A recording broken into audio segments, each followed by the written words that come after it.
Hey guys, welcome back to Rocket Gyan, my fellow space tubers. Today we have an interesting launch because, first of all, this is a launch associated with the human space flight, and the second of all, that it is a launch which will be done in the early morning, and this is the first time the SpaceX will be doing such thing, an early morning launch for. Crew mission. And if you ask me why are they aiming for an early morning launch rather than a morning launch, simple answer is the launch window and the phasing with the ISS. I mean, they would be preferably be taking the morning into account, but sometimes that does not happen. They have their work schedule for the astronauts as well as with the ISS. They have to sync with all those things. So yeah, that is the thing. So today we have this Crew 2 launch mission, which is a second mission to the ISS, a second commercial crew mission to the ISS. Although this is the third one, but the first one was the demo flight. So there are key important points for this mission, which I will tell you. First of all, let's just have a look at the astronauts which are going in today. We have Shane Kimbrough, Megan McArthur, Akihiko Hoshide, and Thomas Pesquet. First of all, we have two US astronauts, one ESA astronaut, and one JAXA astronaut. So these are the four astronauts which will be going in today. Although the Dragon capsule can accommodate up to 7 astronauts, but they will be going in with 4 astronauts today, taking into account the room which it provides and all those things. So talking about the launch profile is as simple as possible. There will be launch, ascent. You can see here the stage separation, and all the boost back, sorry, not the boost back burn, the flip maneuver and the entry burn, and then the landing. So this is the typical flight profile the Falcon 9 follows, and this will be followed by today's launch also. Although but you have to take into account the launch abort system also for today's launch. So there are some zones in which the if something happens for during the flight, the crew can abort safely, and Dragon can fire for those typical minutes so as to land in the safe zone, because the flight problem can happen anytime in the mission, right? During the second stage also and during the first stage also. So the Dragon capsule has that enough delta V and enough that pre-programmed location in which it takes into account in which location it is right now currently, and what is the safe zone. So according to that, the the Draco thrusters on the launch abort system fires. So that is the thing here, and this is the thing which it will perform once it is in the orbit.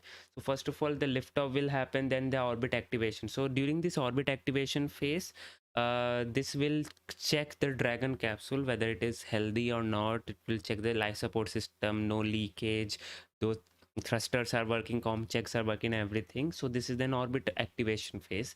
Then we have the phasing burn. So these phasing burns are basically a home and transfer burns in which it will try to catch up with the International Space Station. So you can see right now, what it will do is it will fire up these thrusters here. It will increase the orbit here, and then again fire up its thrusters here to increase it here, this orbit. And then when it reaches this point, it will again fire up the thrusters, and then it will catch up with the ISS. So this is the typical profile which it will follow. And then will once it is near the ISS, it will perform the approach initiation, as they say, in which it will establish a communication link with the ISS, and then the proximity operation will happen at this position, in which it will try to come inside the keep out sphere of the ISS.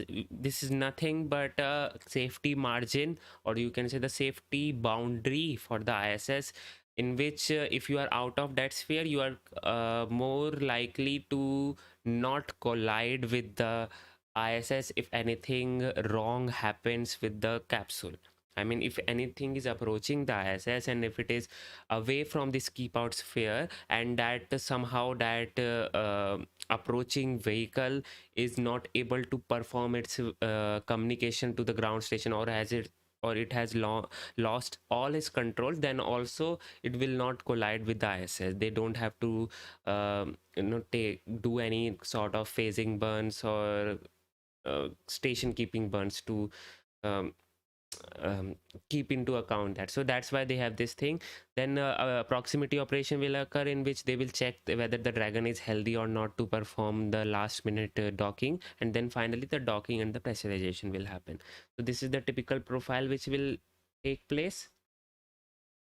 So yeah, that is the thing. And if you want, we can discuss about the Dragon capsule also. Here we can see, yep, so it has this thrusters here.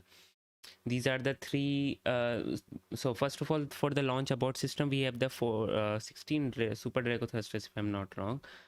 These are the Draco thrusters.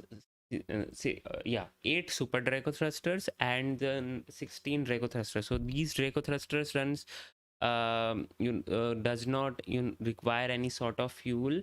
I mean, runs on monopropellant basically, if I'm not wrong. And then these super Draco thrusters are for the it looks like an Ferrari engine, because it has to work like that only. It has to take the capsule to a safe location when if there is a problem with the during the flight. So yeah, that is the case. And yeah, now we can have a look at the live stream only. So hi Nishant Kumar, hi Rihan, hi Prince, hi Angel, and just a sec.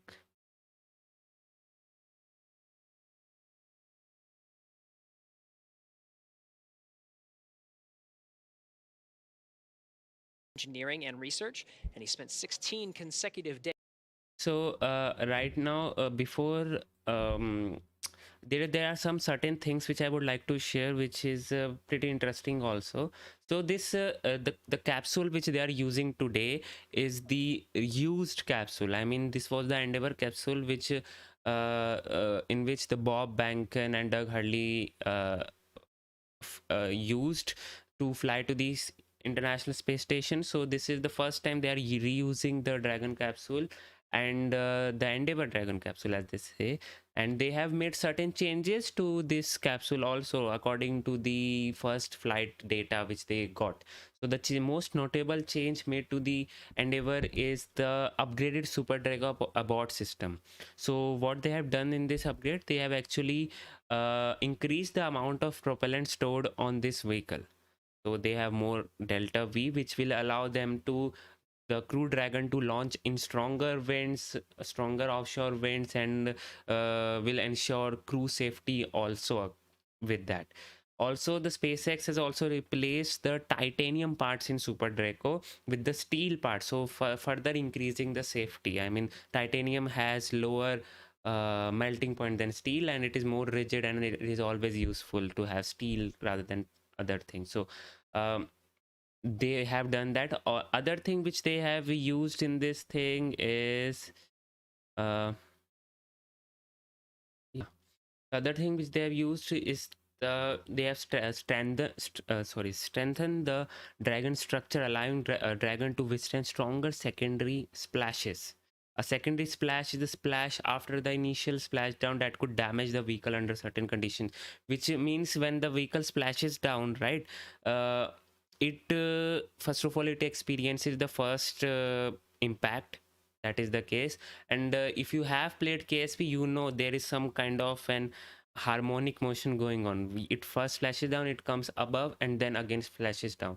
So that's what is the secondary splash they are talking about. And to ensure Dragon does not get damaged, NASA and SpaceX have strict splashdown weather criteria. By strengthening the structure of Dragon, these criteria were re-evaluated and increasing the amount of acceptable splashdown conditions. So they have strengthened the Dragon structure. Also they found that during the inspection that the heat shield actually depleted more than they expected it to, so they have now upgraded the heat shield also, which actually have flown in the Dragon mission also and have been successful. So these are the some of the changes which they have made to the Dragon capsule. Also there is one other important milestone which they will be achieving today, that is the flight proven Falcon 9 booster, which means they will be using they will be reusing the Falcon 9 booster for the first time for a human space flight mission. So that is an important thing to note here. These guys are probably glancing back and forth at their monitors, like you see. So we are right now T minus 1 hour from the mission.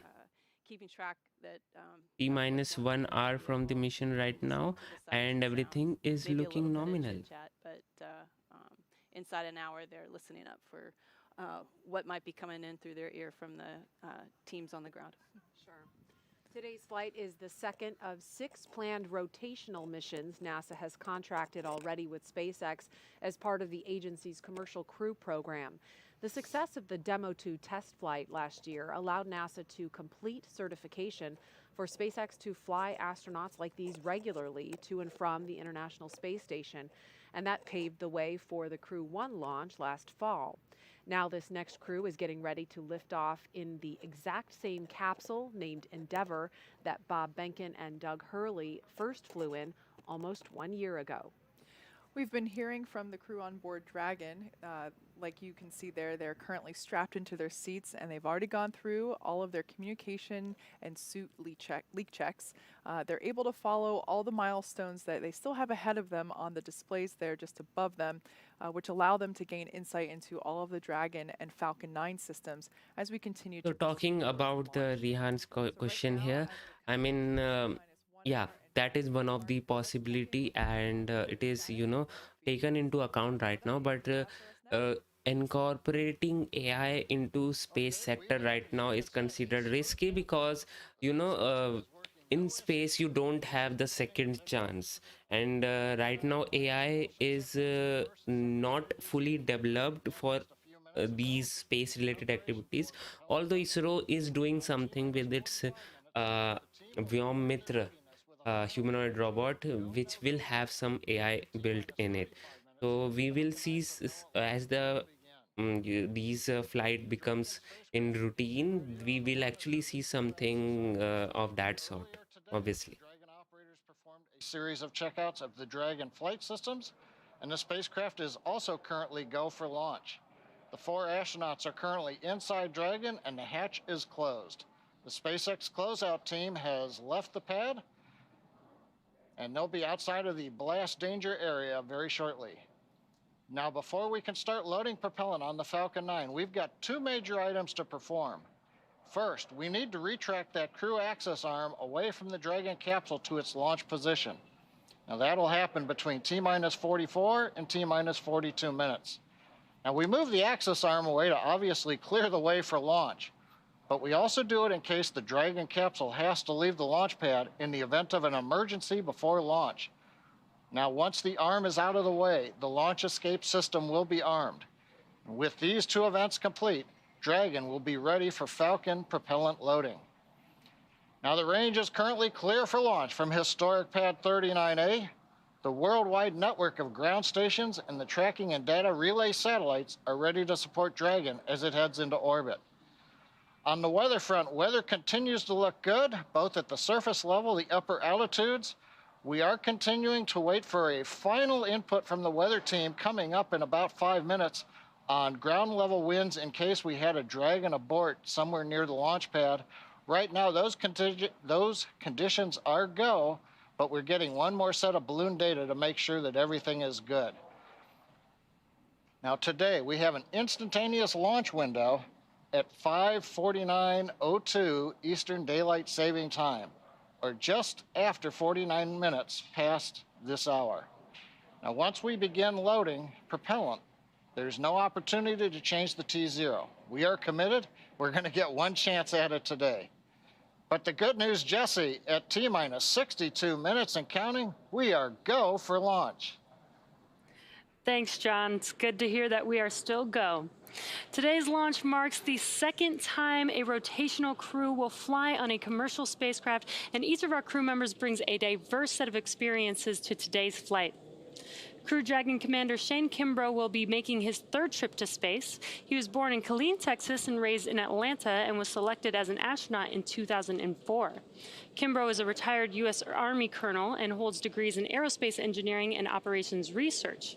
He first launched aboard the Space Shuttle Endeavour on STS-126, then aboard a Russian Soyuz spacecraft for Expedition 49 and 50. Kimbrough has spent a total of 189 days in space and has performed 6 spacewalks. Pilot Megan McArthur will be making her second trip to space, but her first one to the space station. She was born in Honolulu, but considers California her home state. She holds degrees in aerospace engineering and oceanography, and was selected as a NASA astronaut in 2000. McArthur served as a mission specialist aboard Space Shuttle Atlantis on STS-125, the final servicing mission of the Hubble Space Telescope in 2009. She operated the shuttle's robotic arm over the course of 12 days and 21 hours, capturing the telescope and maneuvering crew members throughout the 5 spacewalks to upgrade Hubble's science instruments, along with removal and replacement of other components to lengthen the telescope's life. Hubble continues to operate to this day, providing scientists the opportunity to make more and more deep space discoveries. Mission specialist Akihiko Hoshide has suited up for his third space flight today. Born in Tokyo, Hoshide was selected as an astronaut in 1999 by the National Space Development Agency of Japan, known today as JAXA. Hoshide earned his degrees in aerospace engineering and mechanical engineering. He flew on STS-124 aboard the Space Shuttle Discovery to deliver and install Japan's science laboratory, Kimbrough. He also flew aboard the Russian Soyuz on Expeditions 32 and 33 for a 124-day visit to the space station. Things continue to progress nominally. Next up is cycling the orbit tank isolation valves to equalize low flow pressure here in about 15 seconds. Copy. We'll be listening. Got some good call-outs there.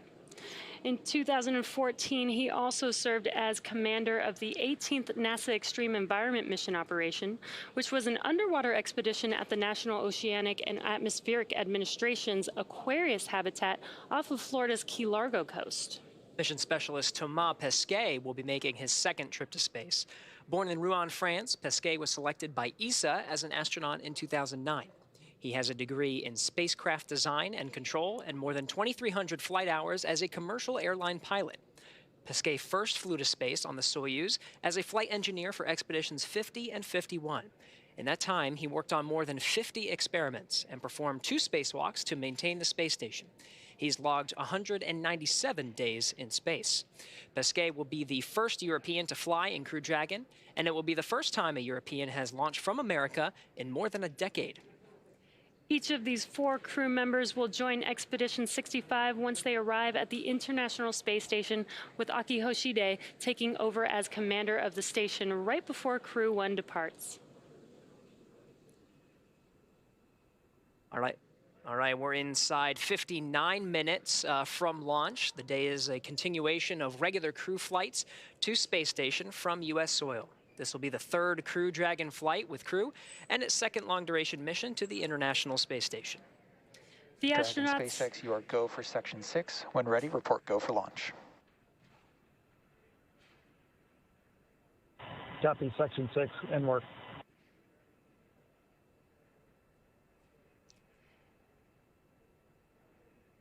The astronauts are also flying on the Crew Dragon Endeavour, which is the same capsule that launched Bob Bacon and Doug Hurley last year. And today, Bob's wife, Megan, is the pilot on this flight, sitting in the same seat that he did. It's been an awesome countdown so far. Weather is still looking good, and the excitement is picking up as we get closer and closer to that T0. That's right, Jesse. We had a great countdown today, starting with suit up just over 3 hours ago. The SpaceX team helped the crew put on their suits and conduct initial checkouts before crew walkout. Yeah. Okay, first of all, listen to this. SpaceX copies, go for launch. All right, the crew reporting go for launch real time. This just comes right after crew walkout where Shane Kimbrough, Megan McArthur, Thomas Pesquet, and Akihiko Hoshide gave final goodbyes with friends and family gathered outside the operations and checkout building before they began that roughly 20-minute ride out to pad 39A. And though it was early morning before dawn, we did still get some awesome views of those Teslas heading down the NASA causeway before the crew arrived at the pad. And once they arrived, they all took a brief moment to enjoy the view of the vehicle that they will be taking flight on. And then they headed up the fixed service structure to begin a process known as crew ingress. That is where the astronauts entered the vehicle, and the SpaceX team performed a series of checks to ensure the suits, seats, and vehicle interactions were all functioning properly. About 30 minutes ago, the team closed Dragon's hatch with crew safely inside. So now, in, let's see, less than 57 minutes to go until Dragon starts breathing fire, things will pick up as we get close to the go, no-go pole to arm the launch escape system. So right now the things are looking good. We are go for launch, and let's see if we have a good mission today. Let's hope we have a good mission today. So Rian said Dragon capsule is so clean, it does not have those marshmallow burns mark. See, the thing with the Dragon capsule is that it does have some heat shield attached all over its body. If you remember, if you have seen shuttle, right, shuttle also used to have those white heat shield kind of a things attached all over the body. So this also has that. The Dragon capsule also has that thing. So what they did was just remove those heat tiles or TPS, that's what they say, and replaced those things with the new one. So that's why it looks much cleaner here. We've been getting some pretty incredible views of the astronauts. You see there on the right, making their final preparations, as well as some close-up views of the suits. The teams have often described the suits as an extension of the Dragon spacecraft, almost a mini spacecraft. So right now you can see the astronauts being strapped onto the seats, and they are in the right now in the launch position. The seats have been rotated, the hatch have been closed.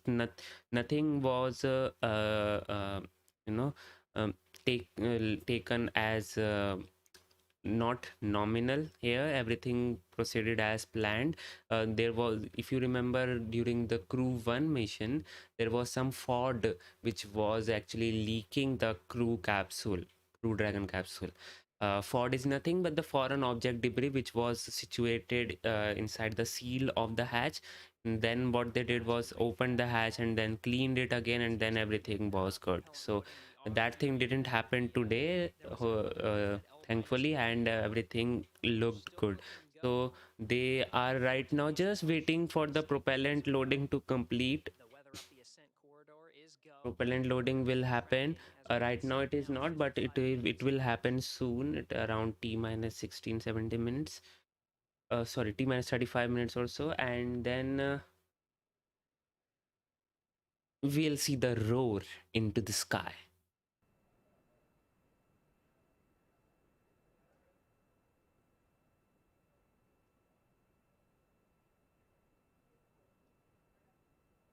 Just to Weber Basin, this is all there inside the timeline. Okay, so they first of all have to have those margins of error in which if they have got some issue with the crew capsule or during the ingress of the crew, which is nothing but when the crews are seated inside the capsule, if they have got some problems, so they want to have some that extra time in which they can correct it. So that's why first of all they say sit in early. Also they are seated in early so as to make them comfortable with the environment, right?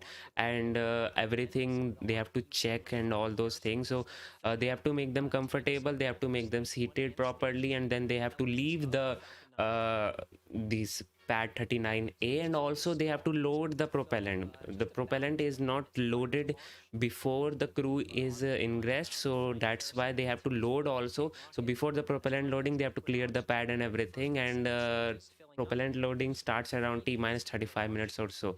So they have to ensure that the crew are inside the capsule before that. So yeah.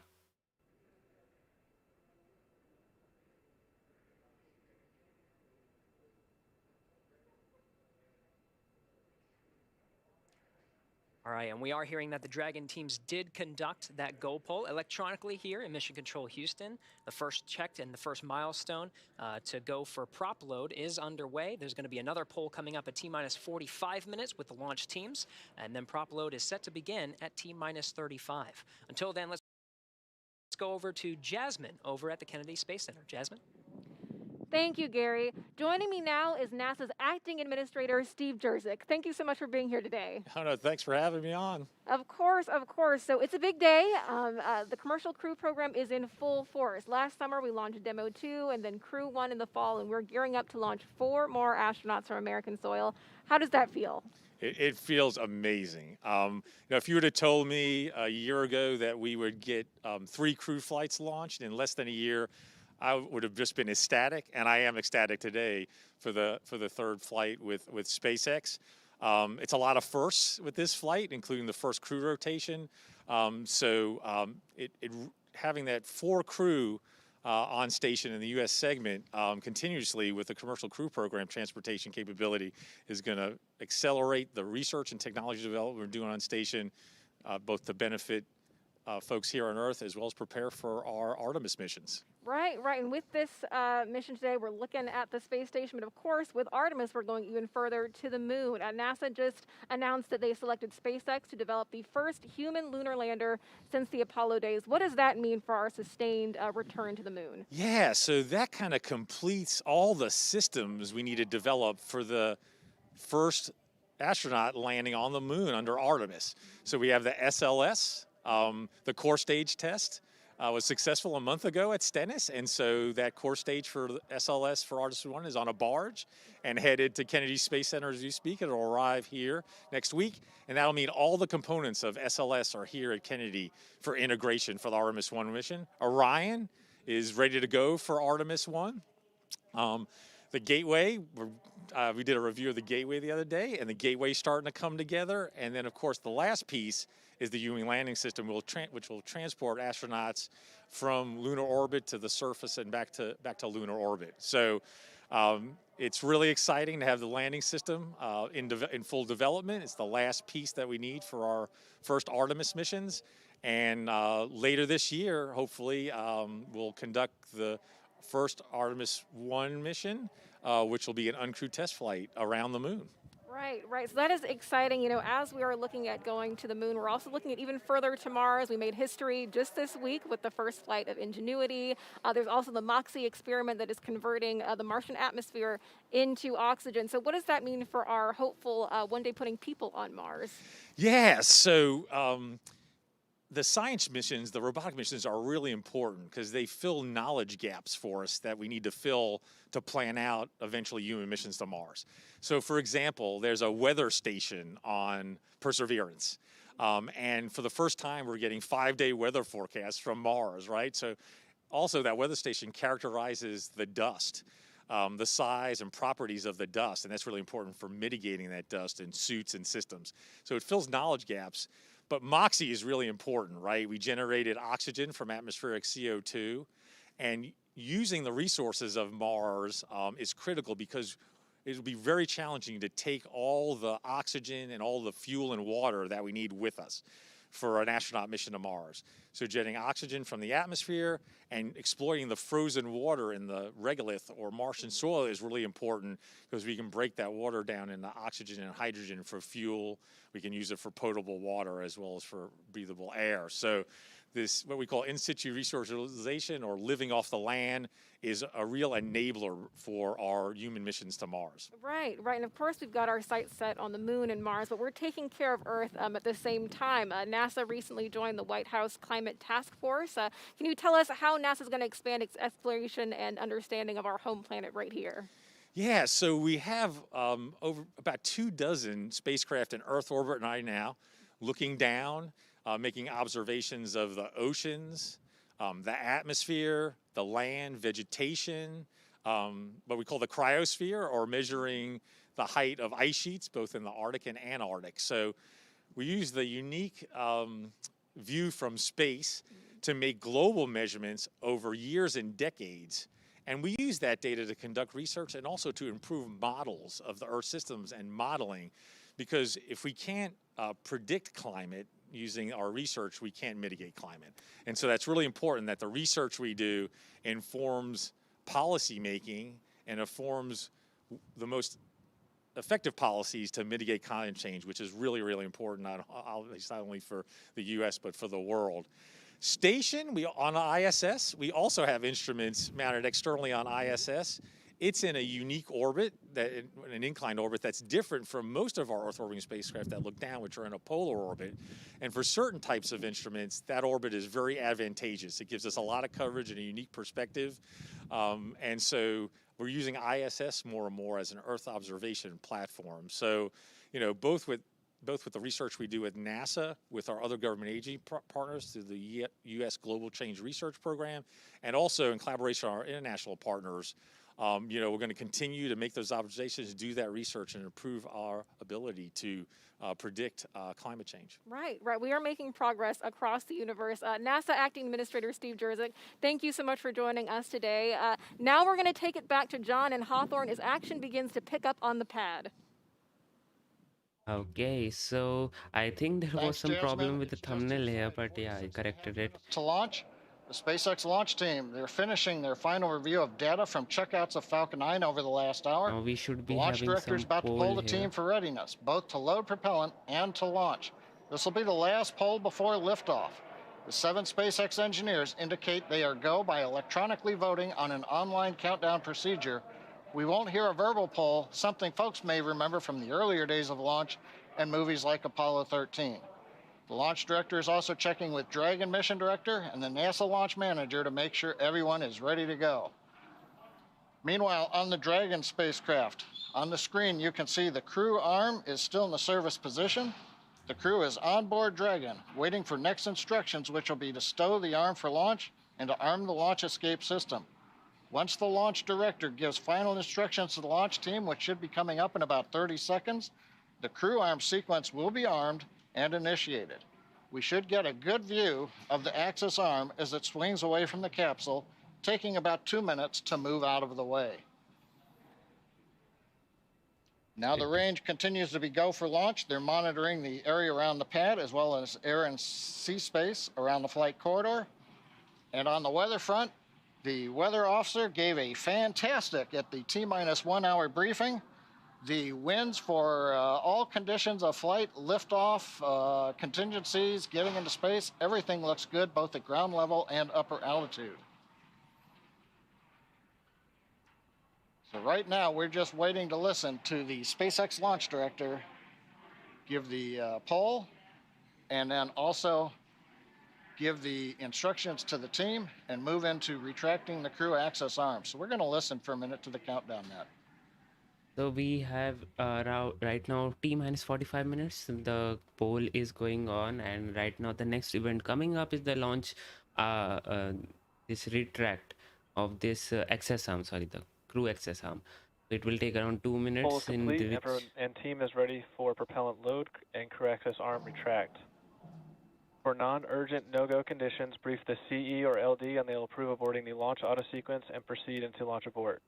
For urgent issues affecting the safety of the countdown, operator shall call hold on the countdown net. Launch control will abort the launch auto sequence immediately and proceed into the launch abort auto sequence. Operators advise launch director whether structural breakup or fire is imminent or occurring per Dragon manual escape flight rules. In the event of a fire alarm, key operators will man their post while the alarm is evaluated. In the event that personnel safety is threatened, evacuate to the south-facing emergency exit, which leads directly outside. Launch control, you may proceed with arming the crew arm for movement.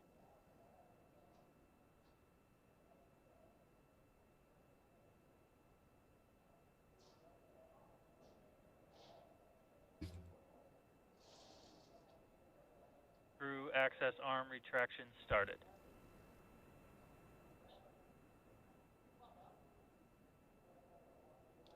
And we'll be able to, yeah, there you go. It is not as subtle as we thought, but yeah, right now it is moving away from the Falcon 9 and it is looking good.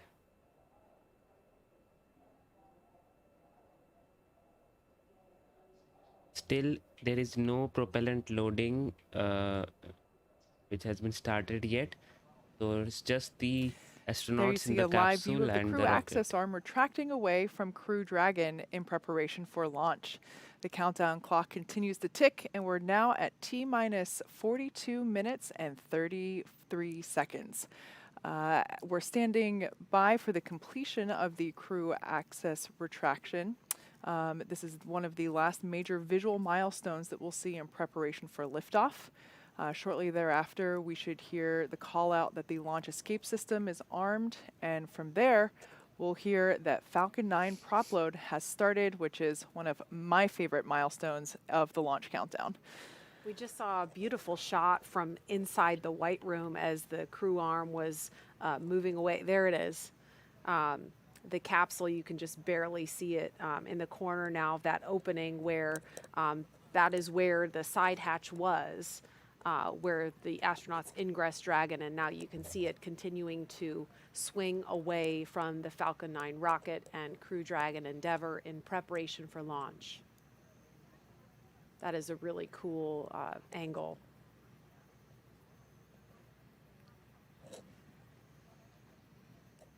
And Tracy, as we're watching the crew arm still retracting here, we are about to have the International Space Station fly over us, right? We are, yes, here at KSC, Kennedy Space Center. It looks like in another minute to the southeast, traveling across east-northeast. The station should be visible overhead. Crew access arm retraction complete. Now we just heard confirmation that the crew access arm is done retracting. Up next, we'll expect to hear a call to arm the launch escape system.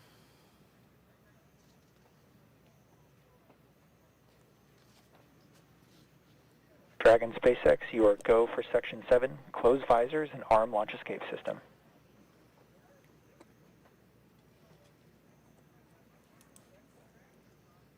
Copy. SpaceX Endeavour visors are down. Copy, visors down.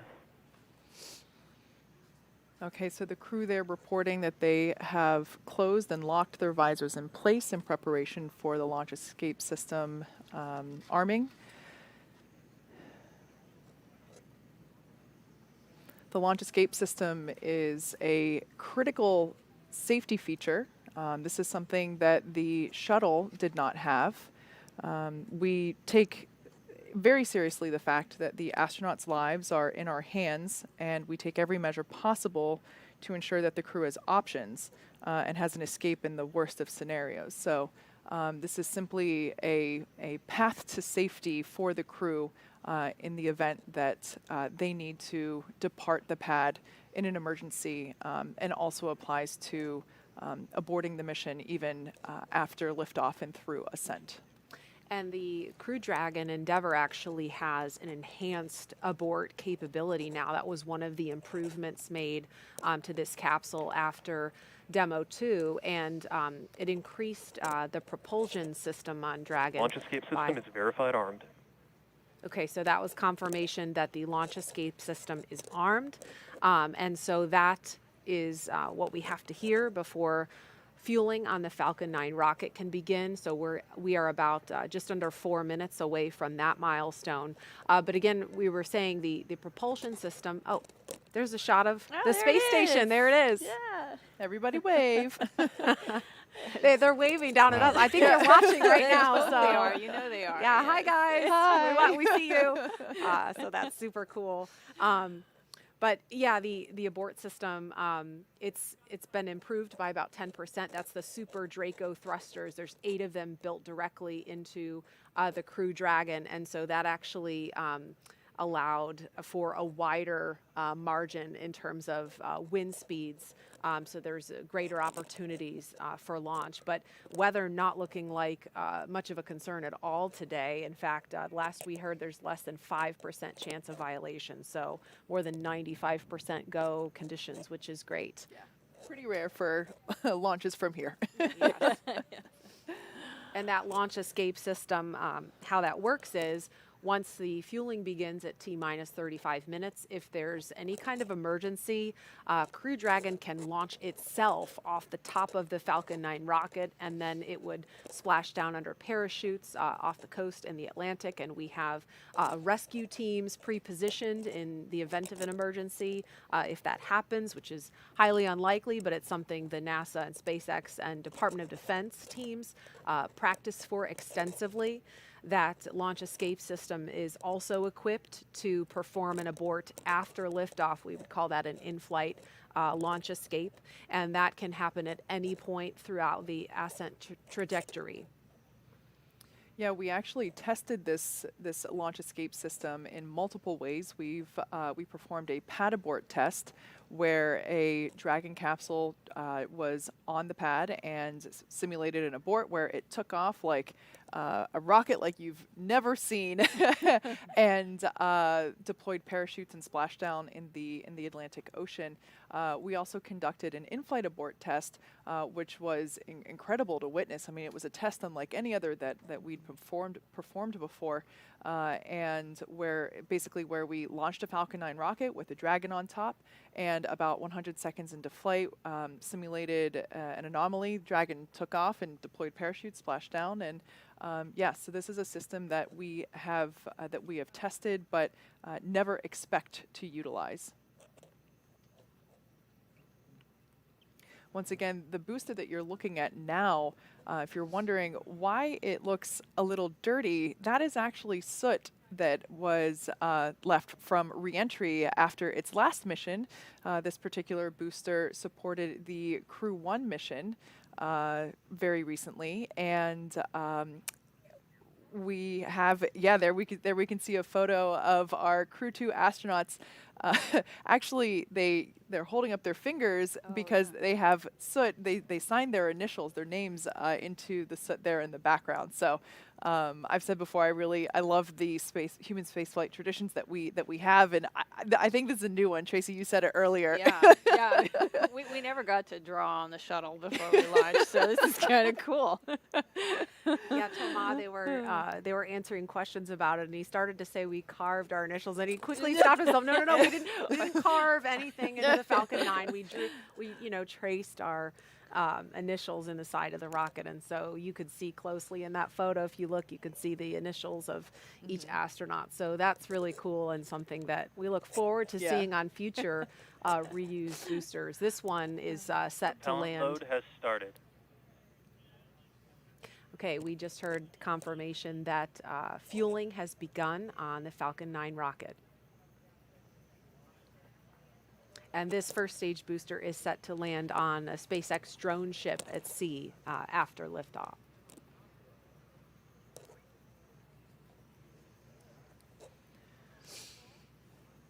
We are now at T-minus 34 minutes, 30 seconds and counting from Crew Dragon's third launch with astronauts and the first for 2021. Today begins the next 6-month rotation mission to the International Space Station.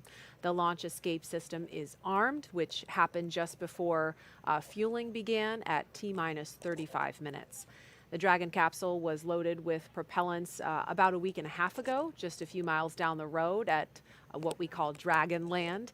And in order to fly, Dragon needs a fuel and an oxidizer. And Kate, I'll let you talk more about the fuel. Yeah, so for that fuel, we use monomethylhydrazine, or MMH, and nitrogen tetroxide, or NTO, for the oxidizer. Together, these two propellants feed the Draco engines that maneuver Dragon on orbit, as well as the 8 Super Draco engines that would power the launch escape system in an abort scenario.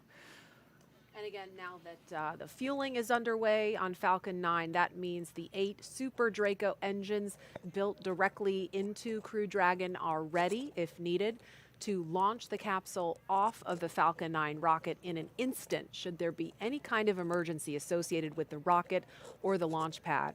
The NASA and SpaceX teams have trained extensively. Rihan, the Starship test fire is scheduled for today.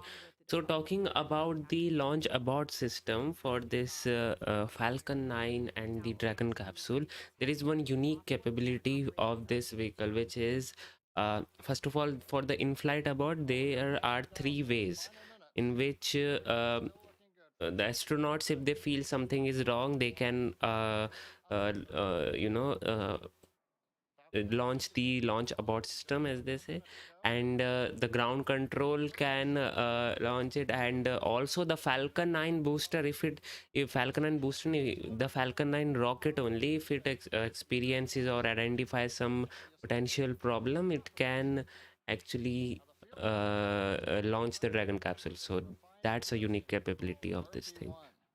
And the oxidizer loaded on each stage is densified liquid oxygen called LOX. Densified means that it is kept much colder than typical for launch vehicles, and it takes up less volumes. So this allows us to get more oxidizer loaded onto the first and second stages. Now, to ignite the fuel and oxidizer in the Merlin rocket engine, we use an ignition fluid called T-tub.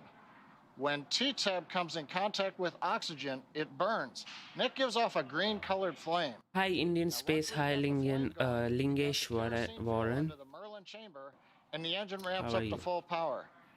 You might see the green flash just as the second stage engine ignites following stage separation. Now, currently, we've just begun. The first stage fuel tank is about right now a little under 10% full. The first stage is the bottom 2/3 of the vehicle you see on your screen, the white cylinder topped off by the black cylinder. That makes up the first stage. And then the top 1/3 underneath the Dragon capsule, that's our second stage. Now, at this time, the second stage fuel tank is about 8% full. Now, the fuel tank, if you were to zoom in, that's where the NASA meatball logo is positioned. And right above it, you can just make out the red NASA worm logo, and that's where the liquid oxygen tank is on the second stage. And there's a closer view. Now, in addition to loading the fuel, we're also loading oxygen, the liquid oxygen, onto the first stage. We won't start liquid oxygen loading on the second stage until T-minus 16 minutes and 30 Start seconds. of stage 1 cryo. And liquid oxygen will continue loading on both stages until the last few minutes of the countdown. Helium loading into pressure vessels is also underway. We use that to pressurize the tanks in flight as the propellant is pulled out by the Merlin turbopumps. On board the Dragon spacecraft, you can see here in a close-up, the astronauts are monitoring systems while the propellant is loaded into the Falcon 9. The crew training in the simulator included playback of sounds that we've recorded in the Dragon capsule during recent flights. So they get an idea what all that hissing and popping and banging is from the vent valves and the pressurization systems. Now the range continues to report no problems. They are go to support launch. And the weather also looks good. I mentioned the T-minus 1 hour briefing. We called it fantastic. Currently, we don't have anything that we are tracking that could be a concern. We have a very small possibility of a pop-up rain shower, but nothing showing up. So right now, 29 minutes, 40 seconds ago, it looks like we've got good weather. Now, as a reminder, today we have an instantaneous launch window. So at this point, if we hear a hold for any reason, we'll have to stand down and target our backup launch opportunity coming in 3 days. So right now, let's turn it back over to Jesse and Gary for an overview of events that are going to happen after the liftoff of Falcon 9. Great news, John. For Crew 2, the astronauts' flight to station will take about 23 hours, and their journey will be fairly similar to the trip Crew 1 made in November of last year. All right, as we wait T0 in just about 29 minutes, the ground operations teams are doing a series of systems checks to make sure both Dragon and Falcon 9 are ready for launch. You're looking at a live view of our teams at the Cape as they prepare for liftoff. As we wait for the launch clock to hit 0, we wanted to give you an overview of what the ascent portion of the mission will look like. Once we hit T0 and a successful launch occurs, we will watch Falcon 9 and Dragon lift off from historic launch pad 39A and make their ascent. At about 50 seconds into the flight, Falcon 9 engines will throttle up to help pass through the period of maximum dynamic pressure on the rocket, or what we typically refer to as max Q. It's worth noting that once we hit max Q, the vehicle will be going supersonic. Once we are through the period of maximum dynamic pressure, we can throttle up our 9 Merlin engines again. And from there, at about 2.5 minutes into flight, we have a series of 3 events that will happen in rapid succession. So there was a problem. So during the max Q, they throttle down actually. This is where all 9 Merlin 1D engines shut off in preparation for stage separation. which is our second event. This is where the first stage detaches from the second stage, with the first stage making its way back to Earth for landing as the second stage continues on its journey with the third event. SES-1, or second stage engine start number 1, is where the MVAC engine lights up and propels the second stage along with our Crew 2 astronauts to orbit. As Stage 2 heads towards its targeted drop-off orbit, Stage 1 will execute 2 burns in order to make its way back to Earth. The first is the entry burn, where 3 of the 9 M1D engines will reignite and then shut down. And this helps to slow the stage down in preparation for entry back into the upper parts of the Earth's atmosphere. While the first stage is heading back to Earth, the second stage will cut off its 1 Merlin engine that was ignited right after stage separation. Once this happens, we'll wait for confirmation of a good orbital insertion. About 90 seconds after Dragon gets into orbit, Falcon 9 will land back on Earth. The landing burn is just a single engine burn, powerful enough to bring the vehicle's speed down rapidly in order to land on the drone ship about 9.5 minutes into the mission. While Falcon 9 first stage is landing, Dragon is preparing to separate from the second stage. At about 3 minutes after the second stage gets into orbit, we should have a great view of Dragon with its 4-person crew drifting away from the second stage. Once Dragon is a short distance away, it will begin checking out its Draco maneuvering thrusters to make sure Dragon continues to increase separation distance from the second stage. It's worth noting that these are not the Super Draco engines that would be used during an abort scenario. About 40 seconds after separation, Dragon's nose cone deploy sequence will begin. It will take roughly 4 minutes for the nose cone hooks to unlatch and open, exposing its guidance navigation controls, or what we call GNC, that will help Dragon autonomously fly to the space station. And lastly, once the nose cone is deployed, the remaining Draco thrusters on the forward bulkhead will be checked. From there, over the next 23+ hours, Dragon will be in its rendezvous and approach phases, undergoing a number of phasing burns as it makes its way to station. All of that will be coming up soon. For now, let's check back in with Courtney in Mission Control Houston. Courtney. Thanks, Gary. The space station team here in Houston is focused, and the critical systems on the station continue to function normally. The teams have verified the command path from the ground through our constellation of communication satellites to the station. Everything is nominal, and the station will be ready to receive Dragon tomorrow. Once the crew arrives at the station, they'll join Expedition 65. While on board, their official designation will be flight engineers, except for JAXA's Akihiko Hoshide, who will take command of the space station from NASA's Shannon Walker just before Crew 1 comes home. He'll be the station commander until the fall, when he'll hand the reins to European Space Agency Thomas Pesquet for the final part of their mission. Flight Director Paul Kanya is on console now, leading flight controllers in Houston for launch, and Flight Director Scott Stover will lead teams for docking tomorrow. Just a reminder that a launch today will take about 23.5 hours to get to station, with a docking to the Node 2 forward port scheduled tomorrow at 4:10 a.m. Central. Once Dragon is docked to the station, the team here in Houston will assist Dragon and space station astronauts with leak checks, as they will work to open hatches on both Dragon and the inside of the station's pressurized mating adapter. We expect hatch open to take place approximately 2 hours after docking. That's it for us here in Mission Control Houston. I'll send it back over to the team in Florida. Marie? All right, thanks, Courtney. You're looking live at the Falcon 9 rocket and SpaceX Crew Dragon, and we can see liquid oxygen venting off the rocket. That is normal and expected. It is now T-minus 23 minutes, 50 seconds and counting from the third astronaut launch from U.S. soil in the past year, and the first with 2 international partners aboard. Commander Shane Kimbrough, pilot Megan McArthur, and mission specialist Thomas Pesquet and Akihiko Hoshide are strapped into their seats inside the Crew Dragon Endeavour. On top, there's an inside view. We can see them live as the Falcon 9 rocket fueling operation is well underway now. The launch escape system is armed, and that means the Crew Dragon is prepared to launch itself away from the Falcon 9 rocket in case of an emergency on the pad or after liftoff. So far, operations look and sound as expected, and we are counting down to liftoff at 5:49 Eastern Time. This mission is the continuation of rotational crew flights to the International Space Station from U.S. soil on private rockets and spacecraft. This wouldn't have been possible without the success of the NASA SpaceX Demo 2 test flight last year and the safe delivery of the Crew 1 astronauts to the space station last fall for a long-duration mission. Those Crew 1 astronauts are preparing to return to Earth shortly after Crew 2 arrives at station. And this will be the first time we'll see 2 Crew Dragons dock to the space station at the same time. Crew 1's Resilience and Crew 2's Endeavour, that's on the launch pad right now.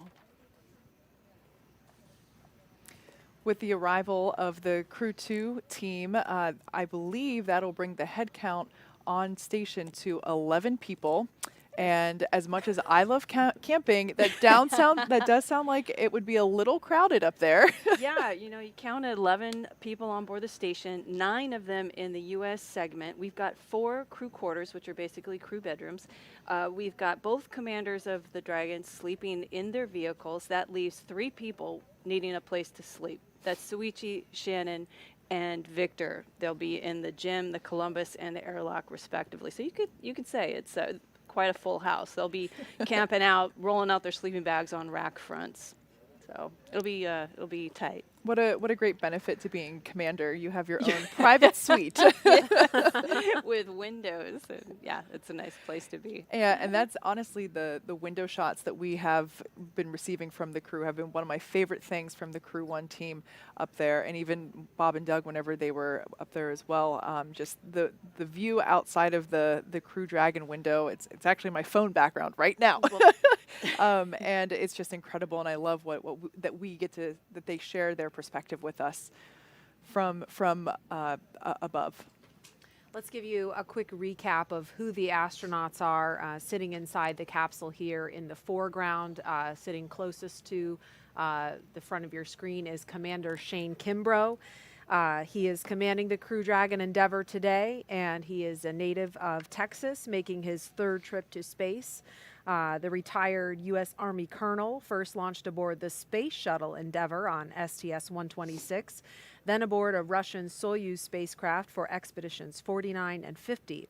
Kimbrough has spent a total of 189 days in space and performed 6 spacewalks.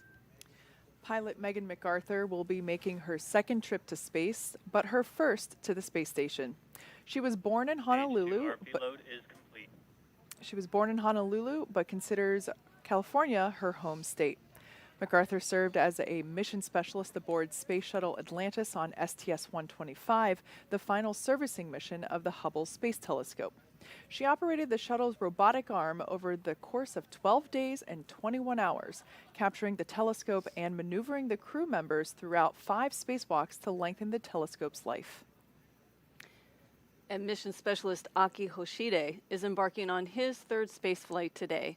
The JAXA astronaut from Tokyo previously flew on STS-124 aboard the Space Shuttle Discovery to deliver and install Japan's science laboratory Kimbrough.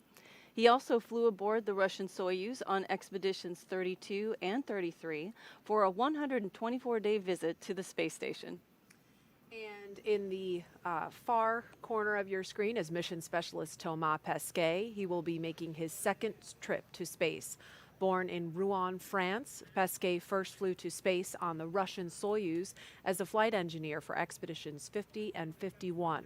In that time, he worked on more than 50 different experiments and performed 2 spacewalks with Kimbrough to maintain the space station. He has logged 197 days in space. Pesquet will be the first European to fly in Crew Dragon, and it will be the first time a European astronaut has launched from America in more than a decade. Each of these 4 crew members will join Expedition 65 once they arrive at the International Space Station, with Akihiko Hoshide taking over as commander of the station right before Crew 1 departs.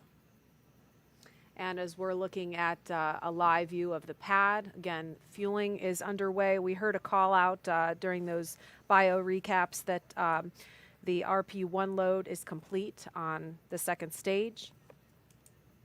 And we have a really special treat if we could take a view of Bob Behnken's spacesuit. We have that in studio.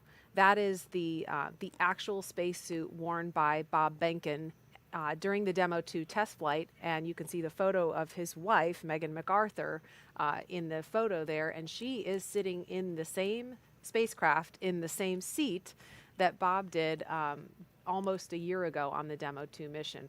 Megan is the pilot for this mission. There's a shot of Bob's spacesuit on the left and Doug Hurley's spacesuit on the right. This was a couple days ago during the pre-launch news conference. So again, looking live at the pad, Falcon 9 will have 1.7 million pounds of thrust at liftoff, and we've heard it sounds like a gorilla sitting on your chest. Would you say that's accurate, Tracy? Yeah. I've never had actually a gorilla on my chest, but I imagine that one would be that heavy. That the feeling that you have in your chest is pretty significant. Once again, the white cloud that we see there is expected, totally normal. That's just the liquid oxygen vaporizing essentially as it comes into contact with this humid Florida air. As a point of reference, the liquid oxygen that we load on board Falcon 9 is super chilled to help densify that liquid oxygen. When I say super chilled, I mean really, really cold. We're talking like negative 336 degrees. So, of course, whenever it comes into ambient air, it will turn into its gaseous state. Which LOX load has started. Okay, and there we just heard the call out that second stage LOX load has just begun. And so the mission teams that we've seen in control rooms from Kennedy Space Center to Houston to Hawthorne are all laser focused on keeping this crew safe from this point and all the way to the space station and back home in 6 months. We had a chance to ask about their mindset right now from a couple of their leaders. There's a very delicate dance between the weather, normally the weather and the operations, and making sure all these complex systems are working correctly together. And what it's really important is just how calmly, quietly, efficiently the team's working through every single one of those things. It's why we train. People are very passionate about this program, as am I, and they know the consequences of what they're doing. They know that the crew's lives depend on what they're doing. This human spaceflight endeavor requires diligence every day on the job, and I think our team knows that. I definitely feel like those crew members are in our hands, and we need to be there thinking straight, making sure we're making the right decisions so that we're getting that crew safely to the International Space Station. And that was Kathy Leaders and Steve Stitch, who have been in charge of the NASA team for much of the life of the commercial crew program and have worked very closely with the folks on the SpaceX side who have gotten to know these astronauts on a personal level and have taken such care in all of the checkouts and the paranoia reviews, as they're called, to make sure that they're constantly looking for problems to uncover, to make sure that every leaf, every stone is unturned to make this flight as safe as possible for the crew. Again, it is now T-minus 14 minutes, 15 seconds and counting. Liftoff will be about 1 hour before sunrise here on Florida's Space Coast, and if we're lucky, we may see a beautiful contrail at first light. At the time of launch at 5:49 and 2 seconds Eastern Time, the space station will be flying 258 miles over the Indian Ocean south of Sri Lanka. And now with T-minus 13 minutes, 50 seconds and counting, we want to focus on the pad as we proceed through the final stretch of the countdown. We will turn it over to Hawthorne to take us through launch at 5:49 this morning. John? We're inside T-minus 14 minutes. Everything is still looking good for launch of Falcon 9 and Dragon, 49 minutes and 2 seconds after the hour. Falcon 9 began propellant load at T-minus 35 minutes. Loading of the RP-1 fuel onto stage 2 is complete. Fuel loading is continuing on the first stage. We're over half full, and it'll finish at T-minus 6 minutes. The densified liquid oxygen loading is continuing on the first stage. And we began loading liquid oxygen onto the second stage a few minutes ago. The liquid oxygen loading will wrap up T-minus 3 minutes on the first stage, about T-minus 2 minutes on the second stage. Checkouts of the thrust vector controllers, what we call TVC wiggles, are coming up, along with throttle valve checkouts on the engines. That's where we move the engines a little bit, make sure the hydraulics are ready to go. Currently, the range is go, ready to support, working no issues, and we continue to have good weather both at the launch pad at ground level, at the upper altitude winds, and downrange at the contingency landing sites. On the Dragon spacecraft, the Dragon mission director and team, they're reporting no issues. Their communication checkouts are complete. The crew access arm is retracted, as you see on your monitors, away from the vehicle. The launch escape system is armed.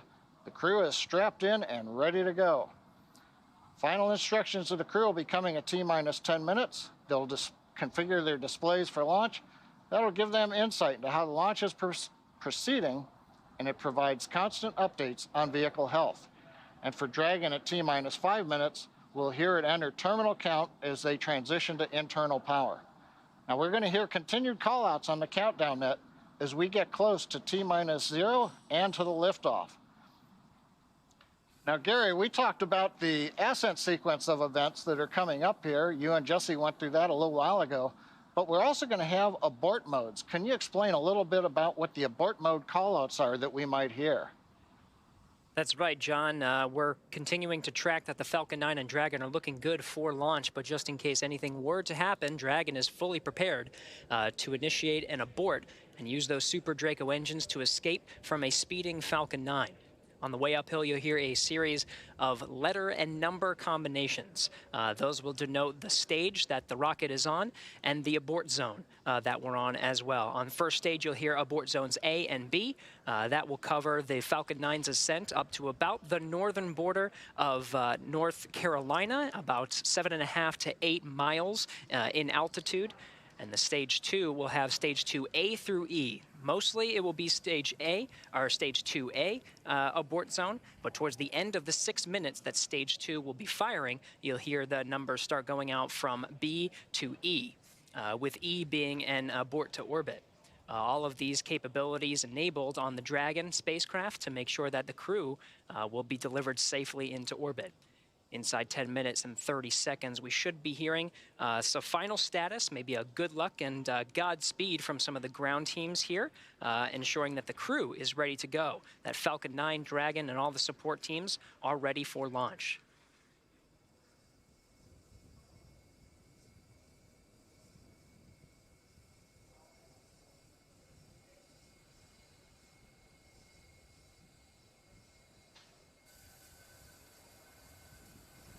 Dragon, SpaceX, confirmed crew displays are configured for launch. Displays are configured for launch. SpaceX copies. Shane, Megan, Aki, Tama. We're thrilled to have crew on board Endeavour once again, and truly honored to have you all at the helm. It's been a pleasure training alongside you ahead of this historic launch. We wish you a great mission, good luck, and enjoy the ride. Thank you, Chad, Christian, Frank, and all the teams who got our crew and vehicle ready for this mission. I want to say a special thank you to our families and friends. We're incredibly grateful for your support and sacrifice during our training and our upcoming flight. Our crew is flying astronauts from NASA, ESA, and JAXA, which hasn't happened in over 20 years. We're excited to represent our nations, agencies, and all of humanity. Off the Earth, for the Earth, Endeavour is ready to go.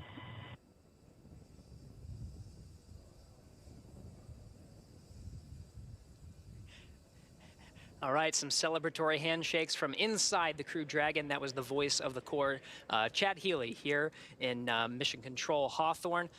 Next series of events, John, will be the engine chill. Everything's looking good so far. Yeah, it is. We're actually watching the fuel trim valves on the Merlin 1D engines going through some checkouts right now. And as you said, at T-minus 7 minutes, we're going to start a sequence of events that begins with opening the pre-valves. Currently, the liquid oxygen, the kerosene fuel on the Falcon 9 first, second stages is separated from the Merlin engines. T-minus 7 minutes, just over a minute from now, we open the pre-valves. That allows propellant down to the top of the engine or the inlet to the turbo pumps. At the same time, we open up bleed valves on the turbo pumps, and that allows a little bit of that densified ultra-cold liquid oxygen to flow through the pump and to chill down the liquid oxygen pump. That way, when we get to T-minus 2 seconds and we spin the pumps up and everything comes to full power, we're not pulling very cold liquid oxygen through a warm pump. So as that cools it down right now, that'll get it ready for that ignition sequence in the last couple of seconds. So guys, we are T-minus 7 minutes from the launch. Everything is looking good and I'm really very excited right now.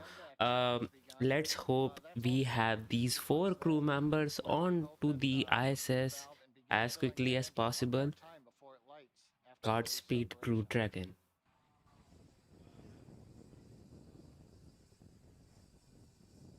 Right now we're waiting to see the pre-valves come open and the chill begin. Stage 1 engine chill has started. Yep, and there's the call out. We've got indication pre-valves coming open on the engines. And we have begun to chill in the Merlin engines for flight. That's right, John. Now inside 6 minutes, 40 seconds. RP-1 rocket-grade kerosene is completely filled in the second stage. We're anticipating about 30 more seconds for the first stage to be completely filled with that RP-1 refined kerosene.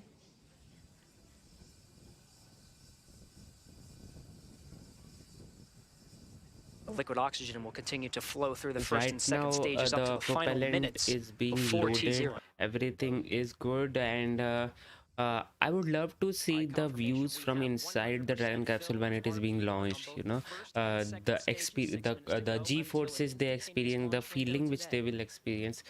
Let's hope we can get some little bit of camera shakes and all those things for us to experience the ride to the space. This time, terminal count. The Dragon will be on internal power, no longer relying on the lines from the ground. And from there, the Falcon 9 propellant tanks will pressurize for strong back retract. That'll be another visual milestone. The clamps just below the Dragon's unpressurized trunk will open, and the strong back will tilt back just 2 degrees. Then right after liftoff, back to 45 degrees. Again, RP-1 kerosene, both on the first and second stages. Liquid oxygen continues to flow through on the first and second stages. That very densified, very cold liquid oxygen. And all those Dragon vapors. has transitioned to configure for terminal count. Okay. Falcon 9 propellant tanks are pressurizing for strong back retract. All right, John, good calls and right on time. Dragon is now on internal power. And we can see next major event coming up is going to be NASA's meatball logo covered with ice, whitish ice, which you can see here, right? away from the vehicle to get ready for liftoff. Strong back is retracting. We heard the call out. Strong back is beginning to retract. We're into the automated sequence. We should see the clamp arms that are just visible there around the top of the second stage begin to open up. Once they are open, then the strong back will begin to move away from the Falcon 9. It takes some time for the clamps to open up, but we can see here right now. It is a slow process and it is intended for it to be slow. Does not want any force to be imparted onto the vehicle. Watching the sequence, a nice view from up on top of the fixed service structure. The arms are opening. Wow, what a view. We're beginning to recline away from the Falcon 9. We'll move the strong back 2 degrees away from the Falcon 9. That'll get it ready for liftoff. And at T0, when the flight computer commands liftoff, the hydraulics on the strong back will pull it to a position 45 degrees away from the Falcon 9. This view is so awesome right now. So right now, the strong back is moving away. Everything proceeding nominally. We It's are great just to hear, John. We're also anxiously awaiting the liquid oxygen complete on the first stage. Should hear that call very shortly. just hear the Falcon 9 breathing right now. And we are just under 3 minutes from the launch. It is happening, guys. It is happening today. And let's see how this thing goes. It is on Stage internal. 1 LOX load is complete. Okay, we heard the 2 milestone. The stage 1 LOX load complete, and the Dragon is in internal. Okay, we've power. heard the call out. Stage 1 LOX load is complete. We're loading liquid oxygen on the second stage for about another 30 seconds or so.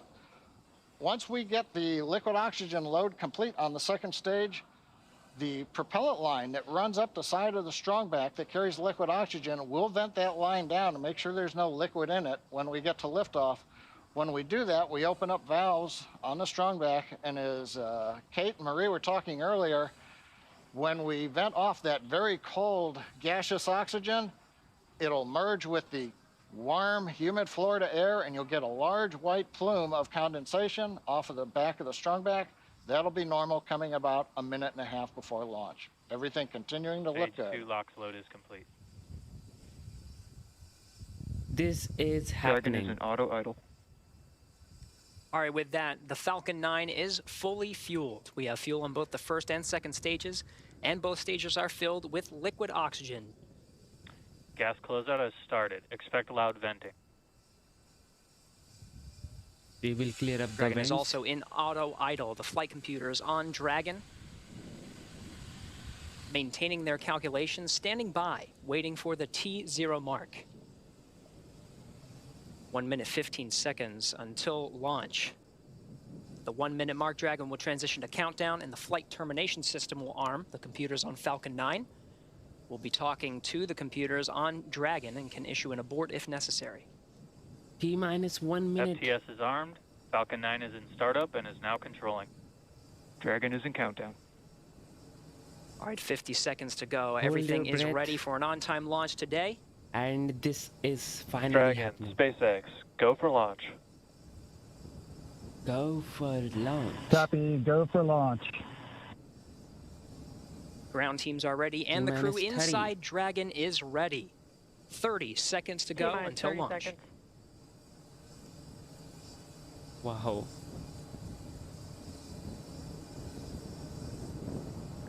T-minus 15. Now 15, 14, 13, T-minus 15 seconds. 12, 11, 10, 9. 10, 9, 8, 7, 6, 5, 4, 3, 2, 1. Ignition. And liftoff. And liftoff. Godspeed, Endeavour and Crew 2. Copy, 1 Alpha. Endeavour launches once again. 4 astronauts from 3 countries on Crew 2, now making their way to the one and only International Space Station. The vehicle is pitching downrange. 9 Merlin engines on the first stage, providing 1.7 million pounds of thrust. Hearing good calls on first stage performance so far. Wow. Wow. A sun in the sky at Plus 30 4:49. seconds into the second rotational crew mission on board Dragon and Falcon 9. Falcon 9 will be throttling down the 9 Merlin engines shortly here in preparation for maximum dynamic pressure. And there's that call out for the throttle down. Maximum dynamic pressure, max Q, is the largest structural load that the vehicle sees throughout ascent. So throttling down does help us pass. Supersonic. This is so cool. Throttling down helps us pass through this period, which should be coming here shortly.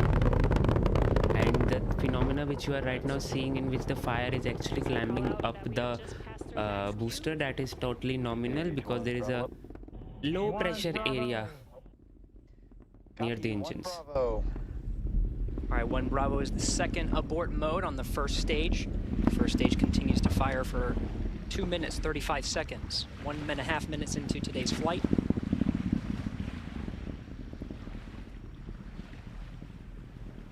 Wow, man.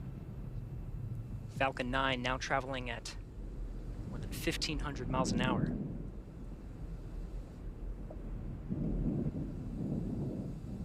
See those mag MVAC engine chill started. diamonds and all. Oh, okay. All right, the engine chill for the second stage single Merlin engine has started. About 30 more seconds of the first stage firing to bring our 4 astronauts into orbit.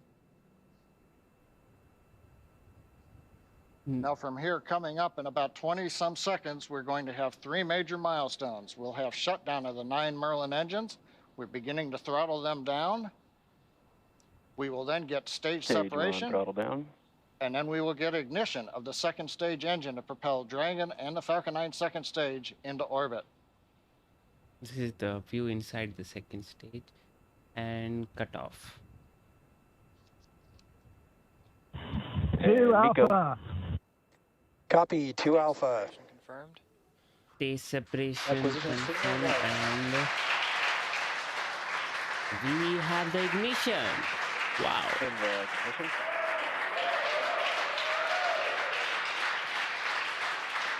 And we have ignition of the second stage.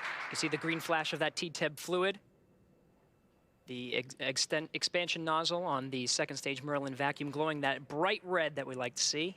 Good performance on the second And stage we so far. can see the first stage also. On your screen, we saw the exhaust of the second stage engine streaming past the first stage as the grid fins are coming out. We also briefly had a view of the lights of Central Florida in the background. Currently, the first stage is continuing to coast up to apogee. It's unpowered. It'll reach a peak height and then begin to descend back. Their view is actually very, very good. The lighting conditions and everything. The sun is actually rising out there. So, wow. See that beautiful view, guys.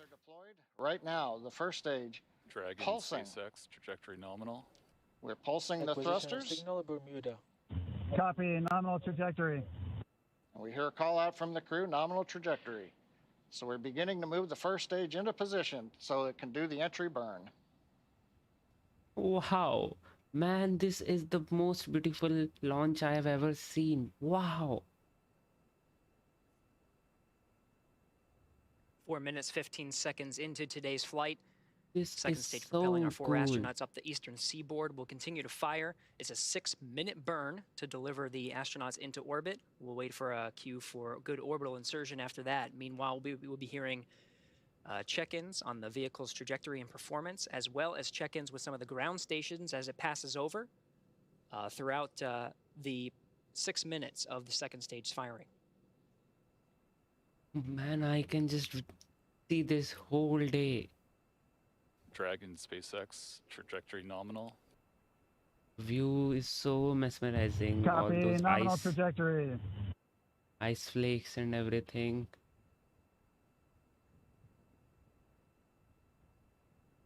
Getting good views of both the first and second stage from the onboard cameras. Acquisition of signal, boss. The New Hampshire tracking station has acquired the second stage telemetry signal. Meanwhile, the first stage has reached apogee and it's now beginning to descend from a height. It's currently about 167 kilometers up. And in a few minutes, we will get the entry burn of the second stage, of the first stage. The sun rising there is so phenomenal here. I just can't blink my eyes right now.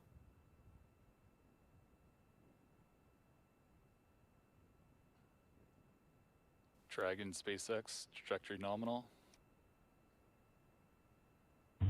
Copy, nominal trajectory. Right on cue, those check-ins on the second stage performance. Once a minute, everything's looking good on that second stage. Propulsion is nominal.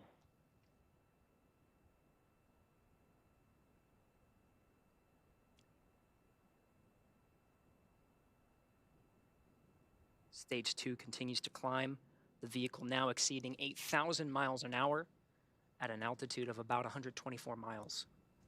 The entry burn should be starting in some Just time about now. 1 minute from now, we will begin the entry burn of the first stage. Wow, see that That'll consist of horizon. lighting the center engine, and then shortly afterwards, 2 more engines for a 3-engine burn to slow down the first stage in Wow, preparation man. for entering the Earth's atmosphere.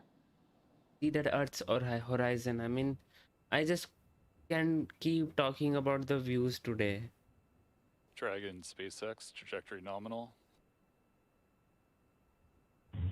Copy, nominal trajectory. All Another those check-in, puffs, the crew puffs confirming they're of hearing RCS thrusters, the cold gas nitrogen thrusters working in to ensure we have the correct trajectory for the Falcon 9 booster. 90 kilometers, getting ready to relight 3 engines for the entry burn.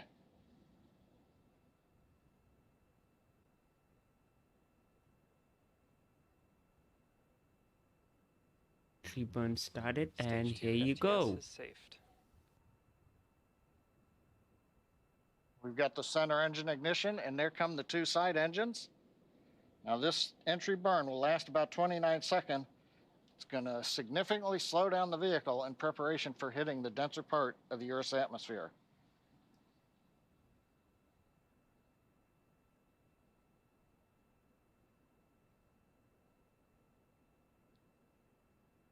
We have to shut down. Entry burn complete. We're down below 35 kilometers, continuing to look good on the first stage, heading to the Atlantic Ocean for a landing on the drone ship.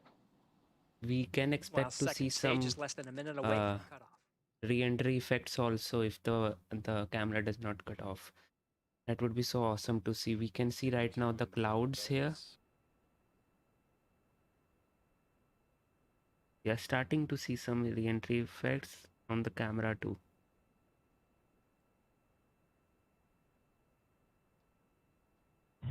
Shannon. Copy, Shannon. Shannon called out at the back end of the stage 2, a few seconds until cutoff.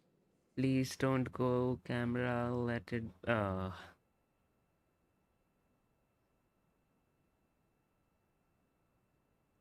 we get some inside view of the astronauts? Dragon SpaceX launch escape system disarmed. We have a orbital Launch escape insertion. system disarmed. Copy. We Dragon SpaceX nominal orbit insertion. Yes, we have a nominal insertion, guys. Copy, Here. nominal orbital insertion. Right, the Falcon 9 second stage has done its job, delivering our 4 crew into orbit. You hear the applause here in Hawthorne. We're waiting to get a video signal back from the drone ship. Of course, I still love you. And the view from the onboard camera, we saw it just briefly. It looks like first stage on the drone ship. Oh man, it Getting views landed. of the Dragon trunk. So the first stage is on the drone ship, successfully landed. And more importantly, second stage is in a nominal orbit with the Dragon spacecraft getting ready for some important events coming up, Gary. That's right, about 2 more minutes. The Dragon and the second stage of the Falcon 9 will be in a coast phase. It'll take that long until the spacecraft separates from the Falcon 9. Of course, both now in a nominal orbit. Wow, man. Today was the most great to see some beautiful of the launch views which we have of ever the Earth seen. as it passes Which I by. have ever seen at least. The horizon, the Earth, everything is so cool here. It's right now, I think it is in like 200 kilometer circular orbit, if I'm not wrong. Maybe, I don't know. We'll have to see. And here we have the view of the astronauts inside the Dragon capsule. We're getting shots of the crew in orbit. I'm looking for that 0G indicator. Where is that Can't seem zero to see G? it in this shot, but we have a minute to go until we have spacecraft separation.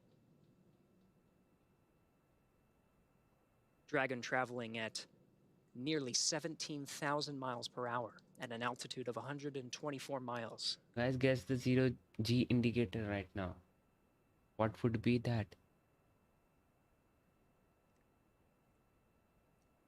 Again, the 4-person crew of Endeavour is in orbit right So now. Tower 400, the Dragon will dock with ISS some time tomorrow. 30 seconds. It will take some around 18-19 hours to do so.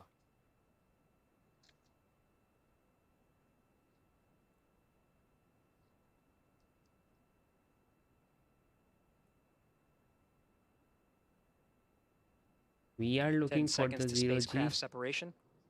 We should hear indicator. words from the core here in Mission Control Hawthorne once we have successful separation.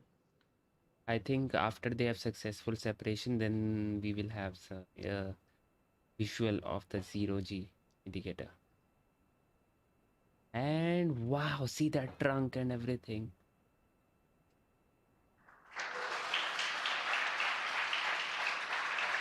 Dragon separation confirmed. Oh, what was that? Dragon, Looked like a SpaceX, drop off or NASA something. wishes you a great rest of your trip. Say hi to the crew Dragon is waiting for us and let them know your rocket is home safe. Thanks for flying our first flight-proven crewed Falcon 9. See you airside, Crew 2. Wow, man. Thank you very much. We're great. It's glad to be back in space for all of us, and we'll send our regards to Crew 1 when we get there. Thanks.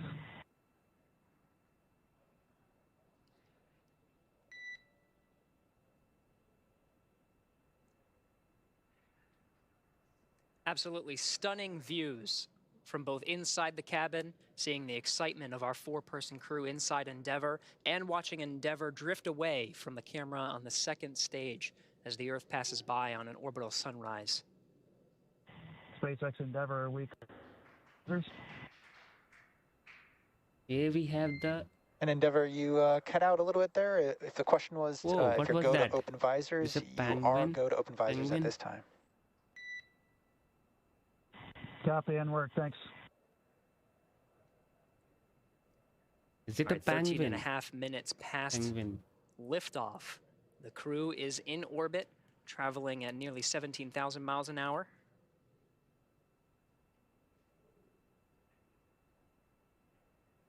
Wow.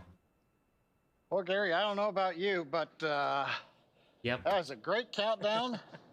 Everything sounded great. Right on And time. Dragon Actually, a SpaceX, little we ahead see of a time. nominal dehumidifier activation and service section Draco checkouts. Got a good orbit out of Falcon 9, and first Copy, stage great landed news, on the thanks. drone ship. And we're in the sunlight over the Atlantic Ocean with the Dragon spacecraft. All in all, a great day. I think everybody's jealous of the crew in orbit right now, John. These views, even just from the cameras, are absolutely stunning. It was great to see our crew members get into orbit. They already performed successful checkouts of the 12 service section Dracos around Dragon. The next milestone will be the deployment of the nose cone. That'll be about a 5-minute process, but that'll expose the forward bulkhead Dracos and prepare them for checkout. There's a phase burn. There's 5 major burns that are needed to get the Crew Dragon up to rendezvous with the International Space Station over the next 23 hours. And so that first phase burn is coming up real soon in about 35 minutes, actually less than 35 minutes.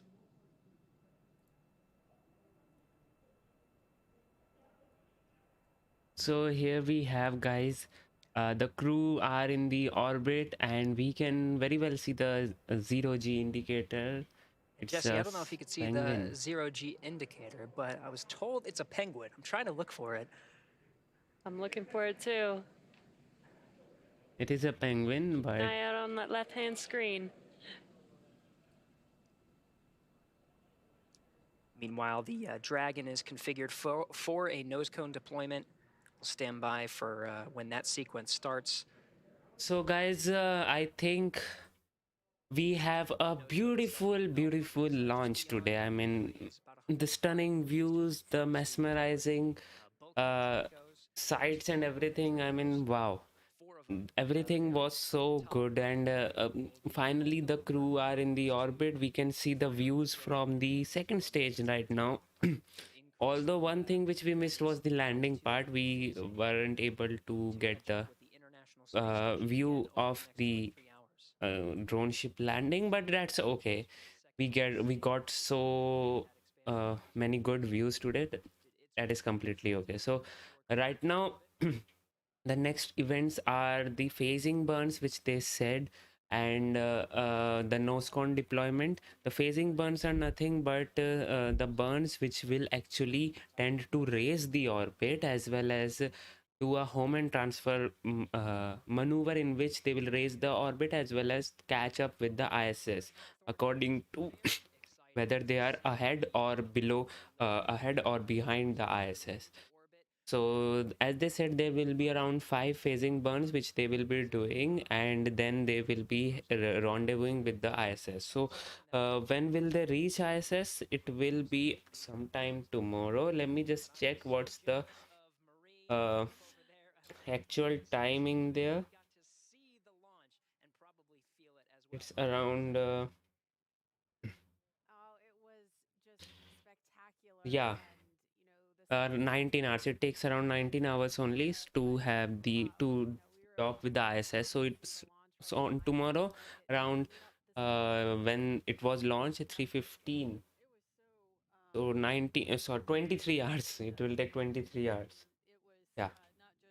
It will take 23 hours to dock with the ISS. From now on, they will conduct 5 phasing burns in which it will rendezvous with the ISS, and when it is close to the ISS, it will perform all those communication with the ISS, and then keeping a healthy check on the Dragon vehicle whether it is good or not, and then finally approaching it for docking.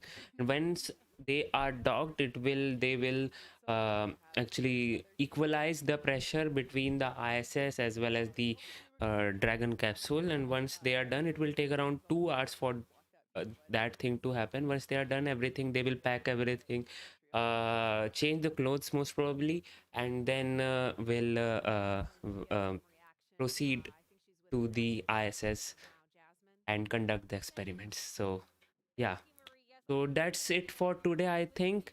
And the next launch coming up is the Soyuz launch for the OneWeb satellites, and I'll be streaming that, so do come and join me for that. So yeah, with the beautiful views of the Falcon 9 launch today, I am Priyanshu Roila. You just saw Rocket Gyan. Stay safe, stay healthy, and bye bye.